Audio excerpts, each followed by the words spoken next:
हैदराबाद में आयोजित हो रहे इस प्रवासी सम्मेलन में हमारे बीच में उपस्थित राजस्थान के लोकप्रिय नेता और पूर्व मुख्यमंत्री आदरणीय श्री अशोक गहलोत जी, यहाँ से मंत्री सिंचाई आदरणीय श्री एन उत्तम कुमार रेड्डी जी, ट्रांसपोर्ट मिनिस्टर आदरणीय श्री पूनम प्रभाकर जी, राज्यसभा के सांसद आदरणीय श्री अनिल यादव जी, तमाम मंच में उपस्थित नेतागण, सम्मानित मंच, यहाँ उपस्थित मेरे बड़े बुजुर्गों, भाइयों, युवा साथियों, मैं सबसे पहले तो आप सभी का बहुत बहुत धन्यवाद देता हूँ कि आप लोगों ने अपना कीमती समय निकाल के मुझे अपना आशीर्वाद, समर्थन और प्यार देने के लिए आप लोग यहाँ इस जोश के साथ पधारे हैं।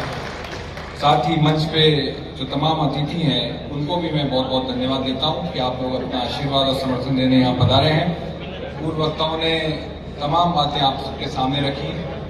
मैं सबसे पहले तो ये कहना चाहूँगा कि प्रवासी राजस्थानी देश के जिस भी कोने में रहते हैं, हमें आप लोगों के ऊपर गर्व हमेशा रहता है। आप लोगों ने जिस तरीके से अपनी ईमानदारी, लगन और परिश्रम से, चाहे व्यापार हो, चाहे नौकरी हो, चाहे दूसरा कोई भी काम हो, आप लोगों ने जिस परिश्रम और ईमानदारी के साथ अपना काम किया, और ये उसी का नतीजा है कि आप लोगों ने, आप देश के जिस भी कोने में रहे, आपने हमेशा अपने अपने क्षेत्र में बड़ा मुकाम हासिल किया है।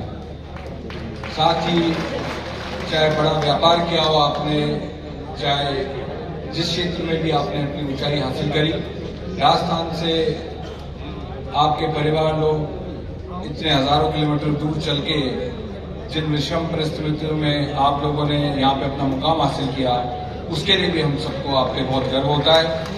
साथ ही आप लोगों ने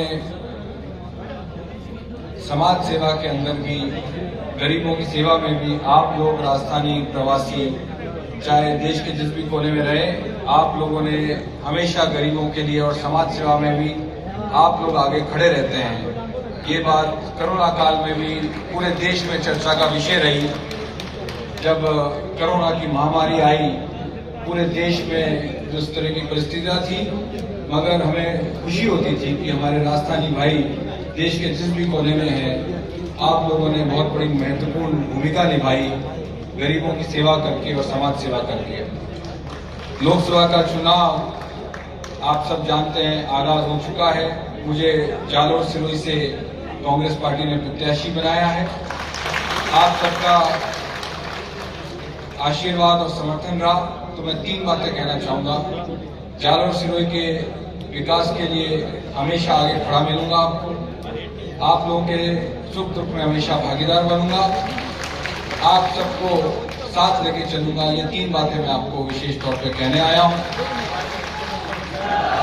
अभी पूर्व वक्ताओं ने आपको काफी विस्तार से सारी चीजें बताई।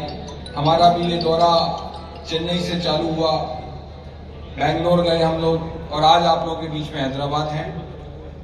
इन 3 दिनों में जितने भी प्रवासी भाई हम लोगों से मिले, मुझे महसूस हुआ कि उनके मन में पीड़ा है कि जो पिछले 20 साल बीत गए, भाजपा का सांसद रहा जालोर सिरोही में, मगर जो विकास जिस तरीके से जालोर सिरोही क्षेत्र का होना चाहिए था, अफसोस है। और आप लोगों के मन में ये पीड़ा है, चाहे हम चेन्नई गए, चाहे बेंगलोर गए, एक ही बात सामने आई कि पिछले 20 साल भाजपा के सांसद ने विकास का जो मॉडल जालोर सिरोही बन जाना चाहिए था, वो बन नहीं पाया। पूर्व वक्ताओं ने जिस तरीके से आपको बताया कि किस तरीके से आदरणीय गहलोत साहब ने, जब वो पहली बार सांसद बने, तो रेल जोधपुर का कनेक्शन, चाहे वो कलकत्ता हो, चाहे बेंगलोर हो, किस तरीके से किसी शहर का जब विकास आगे बढ़ाना होता है तो सबसे पहले ट्रांसपोर्ट की बात की जाती है कि रेल नेटवर्क बढ़ा किया जाए, दूसरी सुविधाएं उस क्षेत्र में लाई जाए। मगर जालोर सिरोही में लंबे समय से आप सब प्रवासियों की मांग रही कि रेल नेटवर्क वहां से दक्षिण भारत के दूसरे शहरों से नहीं हुआ है। मैं पूरी कोशिश करूंगा कि आने वाले समय में हम लोग जालोर सिरोही का, आप और हम सब लोग मिलके विकास की गति को वापस बढ़ाएं। साथ ही इस तरीके से जालोर सिरोही में हमेशा से ये मांग थी फ्लोराइड के पानी की, वहाँ की जो समस्या है वो भी हमारे ध्यान में है। और भी कोई विकास की बात रहेगी, हम आप लोगों को विश्वास दिला के जाते हैं कि तमाम जो नेता बैठे हैं कि हम लोग जालोर सिरोही के विकास के लिए कोई कसर नहीं छोड़ेंगे। आप लोगों का आशीर्वाद और समर्थन रहा तो निश्चित तौर पे जालोर सिरोही का जो विकास पिछले 20 साल से रुक गया है, हम उसको वापस गति पे लाएंगे, ये हम आपको विश्वास दिला रहे हैं।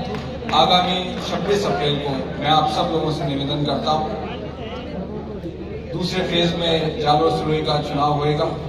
आप सभी प्रवासी अपने क्षेत्र, अपने गांव में जाएं, अपने नाते रिश्तेदार, शुभचिंतकों, दोस्तों को आशीर्वाद देने के लिए मुझे आप लोग बड़ी संख्या में वहां जालोर सिरोही पधारें। और मुझे पूर्ण विश्वास है कि जिस जोश और उमंग के साथ आप लोगों ने आज मेरा यहाँ स्वागत किया, तमाम अतिथियों का स्वागत किया है, उसी जोश के साथ आप लोग आगामी 26 अप्रैल को मुझे अपना आशीर्वाद, प्यार और समर्थन देने जरूर पधारेंगे।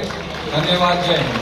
बहुत बहुत आभार सम्मानीय वैभव जी गहलोत साहब। एक बार जोरदार आप सभी के समर्थन और आशीर्वाद की तालियों की अपेक्षा रहेगी। अशोक गहलोत, वैभव गहलोत, एक बार समर्थन की तालियां बजाएं, पंडाल में बजाएं जोरदार। बहुत बहुत धन्यवाद। हैदराबाद शहर